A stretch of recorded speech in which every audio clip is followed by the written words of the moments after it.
పరిపాలన విధానం మీకు ఎట్లా అనిపిస్తుంది? ఏ విధంగా మంచిగా అంటారు? బస్సులే కానీ చేయడం కానీ మంచిగా ఉన్నాయి. అంటే ఉచిత పథకాలు ఇస్తుండు కదా, ఇంకా ఇవ్వలే కానీ ఒకటే అమలు చేసిండు. ఇంకా ఉచిత బస్సు, ఉచిత కరెంటు, 500 రూపాయల గ్యాస్. కరెంట్ గ్యాస్ అయితే వస్తలేదు, కాకుంటే కరెంట్ అయితే కొంతమందికి లభించింది. మరి రైతు రుణమాఫీ ఇవన్నీ ఉన్నాయి కదా, మరి అవి ఉపయోగమైన పథకాలు అంటారా కాదంటారా? రుణమాఫీ అయితే చేస్తున్నాడు. కొన్ని అందాయి, కొంతమంది అందాయి కదా, ఇక అన్ని కరెక్ట్ గా రావు కదా. రేవంత్ రెడ్డి పరిపాలన ఇప్పుడు మన సంవత్సరం నుంచి చూస్తున్నారు, మన 9 తారీఖు 1 ఇయర్ అయిపోయింది. అవును.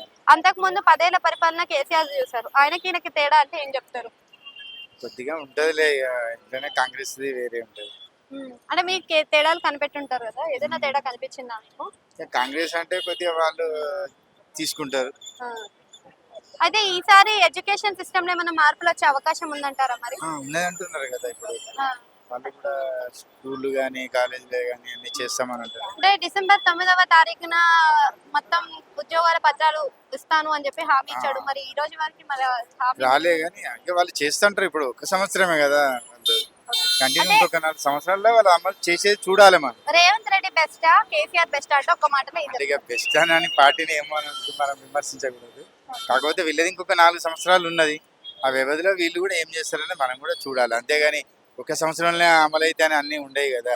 ఎవరిది ఏ ప్రభుత్వం వచ్చినా వాళ్ళే రావచ్చు, వీళ్ళే రావచ్చు. కాకుంటే ఏంటంటే వాళ్ళకి 10 సంవత్సరాలు జరిగింది, ఇప్పుడు వీళ్ళు 4 సంవత్సరాలు ఇంకేం చేస్తారని మనం చూడాలి. Thank you.